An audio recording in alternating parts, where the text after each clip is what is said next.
ನಮಸ್ಕಾರ ಎಲ್ರಿಗೂ ರುಕ್ಕು ಕುಕ್ಕಿಂಗ್ ವೀಡಿಯೋಸ್ಗೆ ಸ್ವಾಗತ. ಇವತ್ತು ನಾನು ಪಲಾವ್ ರೆಸಿಪಿನ ಮಾಡ್ತಾಯಿದ್ದೀನಿ. ಈ ಪಲಾವ್ ರೆಸಿಪಿನ ಒಬ್ಬೊಬ್ಬರು ಮನೆಯಲ್ಲಿ ಒಂದೊಂದು ಥರ ಮಾಡ್ತಾರೆ. ನಾನು ಯಾವ ರೀತಿಯಾಗಿ ಮಾಡ್ತೀನಿ ಅಂತ ತೋರಿಸ್ಕೊಡ್ತೀನಿ ಬನ್ನಿ. ಇದು ತುಂಬಾ ಟೇಸ್ಟಿ ಹಾಗೆ ಈಸಿನೂ ಕೂಡ ಮಾಡೋಕ್ಕೆ. ಮಕ್ಕಳು ಸಹ ಲಂಚ್ ಬಾಕ್ಸಿಗೆ ಹಾಕಿದರೆ ಇಷ್ಟಪಟ್ಟು ತಿಂತಾರೆ, ಅಷ್ಟೊಂದು ರುಚಿಯಾಗಿರುತ್ತೆ. ಬನ್ನಿ ಇದನ್ನು ನಾನು ಯಾವ ರೀತಿಯಾಗಿ ಮಾಡ್ತೀನಿ ಅಂತ ತೋರಿಸ್ಕೊಡ್ತೀನಿ. ಮೊದಲಿಗೆ ನಾನಿಲ್ಲಿ ಒಂದು ಸಣ್ಣ ಮಿಕ್ಸಿ ಜಾರ್ನ ತಗೊಂಡಿದ್ದೀನಿ ಮಸಾಲೆ ರುಬ್ಕೊಳ್ಳೋಕ್ಕೆ. ಮಸಾಲೆಗೆ ನಾನಿಲ್ಲಿ 2 ರಿಂದ 3 ಗಡ್ಡೆ ಆಗುವಷ್ಟು ಬೆಳ್ಳುಳ್ಳಿನ ತಗೊಂಡಿದ್ದೀನಿ, ಜವಾರಿ ಬೆಳ್ಳುಳ್ಳಿ. ಹಾಗೆ ಶುಂಠಿನ ನಾನು ಒಂದು 3 ರಿಂದ 4 ಇಂಚ್ ಆಗುವಷ್ಟು ಶುಂಠಿನ ತಗೊಂಡಿದ್ದೀನಿ. ಹಾಗೆ ಅದ್ರ ಜೊತೆಗೆ ಒಂದು 2 ರಿಂದ 3 ಏಲಕ್ಕಿನ ಹಾಕಿದ್ದೀನಿ. ಹಾಗೆ ಒಂದು 7-8 ಲವಂಗನೂ ಸಹ ಹಾಕ್ಕೊಂಡಿದ್ದೀನಿ.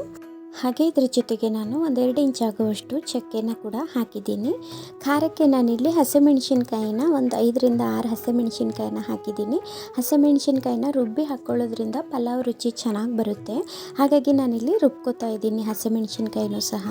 ಅದ್ರ ಜೊತೆಗೆ 1 ಹಿಡಿ ಆಗುವಷ್ಟು ಕೊತ್ತಂಬರಿ ಸೊಪ್ಪು ಹಾಗೆ 1 ಹಿಡಿ ಆಗುವಷ್ಟು ಪುದೀನ ಸೊಪ್ಪನ್ನು ಹಾಕಿ ಚೆನ್ನಾಗಿ ಇದನ್ನು ಗ್ರೈಂಡ್ ಮಾಡ್ಕೊಂಬರ್ತೀನಿ. ಇದರಲ್ಲಿ ನಾನು ಯಾವುದೇ ರೀತಿಯಾದ ಕೊಬ್ಬರಿನೂ ಸಹ ಮಿಕ್ಸ್ ಮಾಡಿಲ್ಲ. ಇದೇ ರೀತಿಯಾದ ಮಸಾಲೆನ ರುಬ್ಬಿ ಪಲಾವಲ್ಲಿ ಹಾಕೋದ್ರಿಂದ ತುಂಬ ಚೆನ್ನಾಗಿ ಪಲಾವ್ ಟೇಸ್ಟ್ ಕೊಡುತ್ತೆ. ನೋಡಿ, ಈ ರೀತಿಯಾಗಿ ನೈಸಾಗಿ ಇದನ್ನು ನಾವು ರುಬ್ಕೊಂಬರಬೇಕು. ಇಷ್ಟ ಆದರೆ ಸಾಕಾಗುತ್ತೆ. ಇದನ್ನು ಸೈಡಿಗೆ ಎತ್ತಿಟ್ಕೊಳ್ಳೋಣ. ಪಲಾವ್ ಮಾಡಲಿಕ್ಕೆ ನಾನಿಲ್ಲಿ ಜೀರಾ ರೈಸ್ನ ತಗೊಂಡಿದ್ದೀನಿ. ಜೀರಾ ರೈಸ್ನ ಈ ಕಪ್ಪಲ್ಲಿ 2 ಕಪ್ ಆಗುವಷ್ಟು ಅಕ್ಕಿನ ತಗೊಂಡಿದ್ದೀನಿ. ಹಾಗೆ ಇದ್ರ ಜೊತೆಗೆ ನಾನು ಇದೇ ಕಪ್ಪಿಂದ 2ರಷ್ಟು ಅಂದರೆ 2 ಕಪ್ ಅಕ್ಕಿ 4 ಕಪ್ ನೀರನ್ನ ಬಳಸ್ತಾ ಇದ್ದೀನಿ.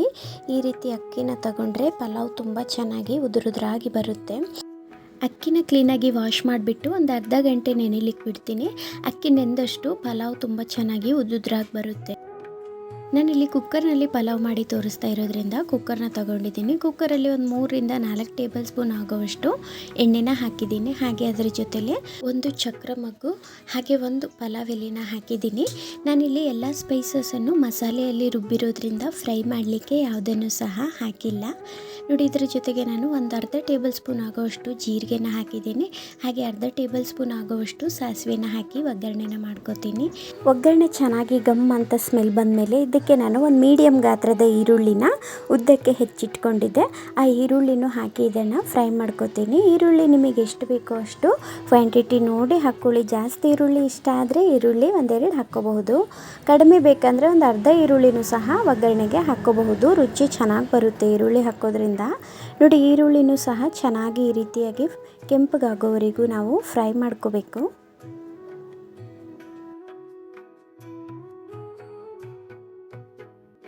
ಈರುಳ್ಳಿ ಚೆನ್ನಾಗಿ ಈಗ ಕೆಂಪಗಾಗಿದೆ. ಇಷ್ಟಾದರೆ ಸಾಕು.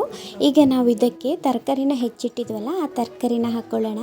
ನಾನಿಲ್ಲಿ ಬೀನ್ಸನ್ನು ಸಹ ಕಟ್ ಮಾಡಿ ಹಾಕಿದ್ದೀನಿ. ನಿಮಗೆ ಬೀನ್ಸು ಎಷ್ಟು ಬೇಕೋ ಅಷ್ಟು ಹಾಕ್ಕೋಬಹುದು. ಪಲಾವಿಗೆ ತರಕಾರಿ ಇಷ್ಟೇ ಬೇಕು, ಇಷ್ಟೇ ಕ್ವಾಂಟಿಟಿಯಲ್ಲಿ ಬೇಕು ಅನ್ನೋ ಹಾಗಿಲ್ಲ. ಎಷ್ಟು ಇಷ್ಟನೋ ಅಷ್ಟು ಸಹ ಪಲಾವಿಗೆ ತರಕಾರಿ ಹಾಕಬಹುದು. ನಾನಿಲ್ಲಿ 1 ಬೌಲ್ ಆಗುವಷ್ಟು ಬೀನ್ಸನ್ನು ಹಾಕಿದ್ದೀನಿ. ಹಾಗೆ 1 ಬೌಲ್ ಆಗುವಷ್ಟು ಕ್ಯಾರೆಟು, 1 ಬೌಲ್ ಆಗುವಷ್ಟು ಸೌತೆಕಾಯಿನೂ ಸಹ ಹಾಕಿದ್ದೀನಿ. ಇದ್ರ ಜೊತೆಗೆ ನಾನು 1 ಬೌಲ್ ಆಗುವಷ್ಟು ಆಲೂಗಡ್ಡೆನ ಸಹ ಹಾಕಿದ್ದೀನಿ. ಆಲೂಗಡ್ಡೆ ಇಷ್ಟ ಇದ್ದರೆ ಹಾಕ್ಕೊಳ್ಳಿ, ಇಲ್ಲಾಂದರೆ ಸ್ಕಿಪ್ ಮಾಡಬಹುದು. ಆಲೂಗಡ್ಡೆ ಹಾಕ್ಕೊಳ್ಳೋದ್ರಿಂದ ರುಚಿ ಚೆನ್ನಾಗಿ ಬರುತ್ತೆ. ಎಲ್ಲ ತರಕಾರಿನೂ ಎಣ್ಣೆಯಲ್ಲಿ ಚೆನ್ನಾಗಿ ಫ್ರೈ ಆದಮೇಲೆ ನಾನಿಲ್ಲಿ 1-2 ಟೊಮೆಟೊ ಹಣ್ಣನ್ನು ಈ ರೀತಿಯಾಗಿ ಕಟ್ ಮಾಡಿ ಹಾಕಿದ್ದೀನಿ. ಹುಳಿ ಟೊಮೆಟೊ ಹಣ್ಣು ಹಾಕಿದ್ದೀನಿ. ಪಲಾವು ತುಂಬ ಚೆನ್ನಾಗಿ ರುಚಿ ಕೊಡುತ್ತೆ ಈ ಟೊಮೆಟೊ ಹಣ್ಣು ಹಾಕೋದ್ರಿಂದ. ನಾನಿಲ್ಲಿ 2 ಟೊಮೆಟೊ ಹಣ್ಣನ್ನು ಸಣ್ಣಗೆ ಹೆಚ್ಚಿಬಿಟ್ಟು ಫ್ರೈ ಮಾಡ್ಕೋತಾ ಇದ್ದೀನಿ ತರಕಾರಿ ಜೊತೆನೆ. ತರಕಾರಿ ಚೆನ್ನಾಗಿ ಎಣ್ಣೆಯಲ್ಲಿ ಫ್ರೈ ಆದಮೇಲೆ ಇದಕ್ಕೆ ನಾನು ಮೊದಲಿಗೆ ರುಬ್ಬಿದಂತಹ ಈ ಪಲಾವ್ ಮಸಾಲಾನ ಹಾಕಿ ಫ್ರೈ ಮಾಡ್ಕೋತೀನಿ. ಈ ಮಸಾಲೆನೇ ಮೇನ್ ಇಂಗ್ರೀಡಿಯೆಂಟು ಪಲಾವಿಗೆ. ಈ ಮಸಾಲೆನೇ ಚೆನ್ನಾಗಿ ನಾವು ಎಣ್ಣೆಯಲ್ಲಿ ಫ್ರೈ ಮಾಡ್ಕೋಬೇಕು. ತುಂಬ ರುಚಿ ಇರುತ್ತೆ. ಹಾಗೆ ಒಂದು ಒಳ್ಳೆ ಫ್ಲೇವರ್ ಕೂಡ ಸಿಗುತ್ತೆ. ಎಣ್ಣೆಯಲ್ಲಿ ಬಿಸಿ ಮಾಡ್ತಿದ್ದ ಹಾಗೇ ಗಮ್ ಅಂತ ಸ್ಮೆಲ್ ಬರುತ್ತೆ ನೋಡಿ. ಇದನ್ನೇ ನಾವು ಪಲಾವಿಗೆ ಮೇನ್ ಇಂಗ್ರೀಡಿಯೆಂಟ್ ಆಗಿ ಬಳಸೋದು. ತುಂಬ ಚೆನ್ನಾಗಿ ರುಚಿ ಇರುತ್ತೆ. ಹಾಗೆ ನೀವು ಇದೇ ರೀತಿಯಾಗಿ ಮಸಾಲೆನ ರುಬ್ಬಿ ಒಂದ್ಸರಿ ಪಲಾವ್ ಮಾಡಿ, ತುಂಬ ಚೆನ್ನಾಗಿರುತ್ತೆ.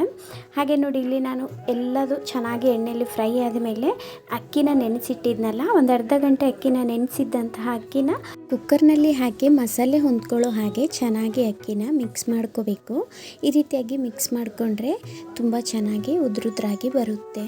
ಪಲಾವು ನೋಡಿ. ಇದು ಮಿಕ್ಸ್ ಆಗಿದೆ, ಇಷ್ಟಾದರೆ ಸಾಕು. ಈಗ ನಾನು 2 ಕಪ್ ಅಕ್ಕಿಗೆ 4 ಕಪ್ಪಷ್ಟು ನೀರನ್ನು ಬಿಸಿ ಮಾಡಲಿಕ್ಕೆ ಇಟ್ಟಿದ್ದೆ. ಅದೇ ಬಿಸಿ ನೀರನ್ನು ನಾನಿಲ್ಲಿ ಪಲಾವಿಗೆ ಹಾಕ್ಕೋತೀನಿ. ಈ ರೀತಿಯಾಗಿ ಹಾಕ್ಕೊಳ್ಳೋದ್ರಿಂದ, ನೀರನ್ನು ಬಿಸಿ ಮಾಡಿ ಹಾಕ್ಕೊಳ್ಳೋದ್ರಿಂದ ಪಲಾವ್ ಬೇಗನೆ ಆಗುತ್ತೆ, ಹಾಗೆ ತುಂಬಾ ಉದ್ದುದ್ರಾಗಿ ಬರುತ್ತೆ. ಹಾಗಾಗಿ ನೋಡಿ, ಕಲರು ತುಂಬ ಚೆನ್ನಾಗಿ ಬಂದಿದೆ, ಹಾಗೆ ಸ್ಮೆಲ್ಲು ಕೂಡ ಗಮ್ ಅಂತಿದೆ. ಈಗ ಇದು ರೆಡಿಯಾಗಿದೆ. ಇದಕ್ಕೆ ನಾನು ಲಾಸ್ಟಿಗೆ ಒಂದು ಸ್ವಲ್ಪ ರುಚಿಗೆ ತಕ್ಕಷ್ಟು ಉಪ್ಪನ್ನು ಹಾಕ್ತೀನಿ. ಉಪ್ಪನ್ನು ಚೆಕ್ ಮಾಡಿ ಹಾಕ್ಕೊಳ್ಳಿ. ಲಾಸ್ಟಿಗೆ ಹಾಕೋದ್ರಿಂದ ಅಳತೆ ಕರೆಕ್ಟ್ ಗೊತ್ತಾಗುತ್ತೆ. ನೋಡಿ, ಈಗ ಉಪ್ಪು ಹಾಕಿ ಇದನ್ನು ಸಹ 2 ನಿಮಿಷ ಮಿಕ್ಸ್ ಮಾಡಿ ಹಾಗೇ ಲಿಡ್ ಮುಚ್ಚದೇನೆ ಒಂದು 2 ನಿಮಿಷ ಕುದಿ ಬರೋವರೆಗೂ ನಾವು ಇದನ್ನು ಬೇಯಿಸ್ಕೋಬೇಕು. ಈಗ ಲಾಸ್ಟಿಗೆ ನೋಡಿ ಕುದಿ ಬರ್ತಾ ಇದೆಯಲ್ಲ, ಈ ಟೈಮಲ್ಲಿ ನಾನು ಬೀಟ್ರೋಟ್ನ ಹಾಕ್ಕೋತೀನಿ. ಅಲ್ಲೊಂದು ಇಲ್ಲೊಂದು ಬೀಟ್ರೋಟ್ ಹಾಕ್ಕೊಳ್ಳೋದ್ರಿಂದ ರೈಸ್ ಕಲರು ಅಲ್ಲಲ್ಲೇ ಕಲರ್ಫುಲ್ಲಾಗಿ ಬಂದಿರುತ್ತೆ. ಹಾಗಾಗಿ ನಾನಿಲ್ಲಿ ಅಲ್ಲಲ್ಲೇ ಬೀಟ್ರೋಟ್ನ ಲಾಸ್ಟಿಗೆ ಹಾಕ್ಕೋತೀನಿ. ಇದಾದಮೇಲೆ ನಾನು ಯಾವುದೇ ಕಾರಣಕ್ಕೂ ಮಿಕ್ಸ್ ಮಾಡ್ಕೊಳ್ಳೋದಿಲ್ಲ. ಇದೇ ರೀತಿಯಾಗಿ ನಾನು ಲಿಡ್ಡನ್ನು ಕ್ಲೋಸ್ ಮಾಡ್ಕೋತೀನಿ. ಈ ರೀತಿಯಾಗಿ ಪಲಾವ್ನ ಬೇಯಿಸ್ಕೊಳ್ಳೋದ್ರಿಂದ ಕಲರ್ಫುಲ್ ಆಗಿಯೂ ಕಾಣುತ್ತೆ, ಹಾಗೆ ಬೀಟ್ರೋಟು ತುಂಬ ಚೆನ್ನಾಗಿ ರುಚಿ ಬರುತ್ತೆ. ನೋಡಿ, ಈಗ ನಾನು ಲಿಡ್ಡನ್ನು ಕ್ಲೋಸ್ ಮಾಡಿ 2 ವಿಸಲ್ನ ಕೂಗಿಸ್ಕೋತೀನಿ. ಕೆಲವರು 3 ವಿಸಲ್ನೂ ಸಹ ಕೂಗಿಸ್ಕೋತಾರೆ, ಕುಕ್ಕರ್ ಮೇಲೆ ಡಿಪೆಂಡು. ನಾನಿಲ್ಲಿ 2 ವಿಸಲ್ನ ಕೂಗಿಸ್ಕೊಂಡು ಓಪನ್ ಮಾಡ್ತಾ ಇದ್ದೀನಿ. ನೋಡಿ, ತುಂಬ ಚೆನ್ನಾಗಿ ಪಲಾವ್ ರೆಡಿಯಾಗಿದೆ. ಇದನ್ನು ನಾನು ಬೇರೆ ಪಾತ್ರೆಯಲ್ಲೇ ಹಾಕಿ ಮಿಕ್ಸ್ ಮಾಡ್ಕೋತೀನಿ. ಕ್ಲೀನಾಗಿ ಎಲ್ಲ ಮಸಾಲೆ ಮಿಕ್ಸ್ ಆಗೋ ಥರ ಮಿಕ್ಸ್ ಮಾಡಿಕೊಂಡು ಇದನ್ನು ಸರ್ವ್ ಮಾಡ್ಕೋತೀನಿ. ನೋಡಿದ್ರಲ್ಲ, ನಾಟಿ ಸ್ಟೈಲ್ ಪಲಾವ್ ರೆಸಿಪಿ ಎಷ್ಟು ಸಖತ್ತಾಗಿ ಬಂತು ಅಂತ. ತುಂಬ ರುಚಿ ಇರುತ್ತೆ. ಇದೇ ಮೆಥಡಲ್ಲಿ ನೀವು ಪಲಾವ್ನ ಟ್ರೈ ಮಾಡಿ ಮತ್ತೆ ಮಾಡಿ ತಿಂತೀರಾ. ಮಕ್ಕಳು ಸಹ ಲಂಚ್ ಬಾಕ್ಸಿಗೆ ಕೇಳಿ ಮಾಡಿಸ್ಕೊಂಡು ಹೋಗ್ತಾರೆ. ಹಾಗಾಗಿ ಇದೇ ರೀತಿಯಾದ ಪಲಾವನ್ನು ನೀವು ಮನೆಯಲ್ಲಿ ಒಂದ್ಸರಿ ಟ್ರೈ ಮಾಡಿ. ಹಾಗೆ ನಾಟಿ ಸ್ಟೈಲ್ ಪಲಾವ್ ರೆಸಿಪಿ ಇಷ್ಟ ಆದರೆ ಒಂದು ಲೈಕ್ ಮಾಡಿ, ಹಾಗೆ ಫ್ಯಾಮಿಲಿ ಫ್ರೆಂಡ್ಸ್ಗೂ ಶೇರ್ ಮಾಡಿ. ಇದೇ ತರಹದ ಈಸಿ ರೆಸಿಪಿಗಳಿಗಾಗಿ ರುಕ್ಕು ಕುಕ್ಕಿಂಗ್ ವೀಡಿಯೋಸ್ನ ಸಬ್ಸ್ಕ್ರೈಬ್ ಮಾಡ್ಕೊಳ್ಳಿ, ಹಾಗೆ ಬೆಲ್ ಐಕನ್ನ ಕ್ಲಿಕ್ ಮಾಡಿ. ವಿಡಿಯೋ ನೋಡಿದ್ದಕ್ಕೆ ಧನ್ಯವಾದಗಳು.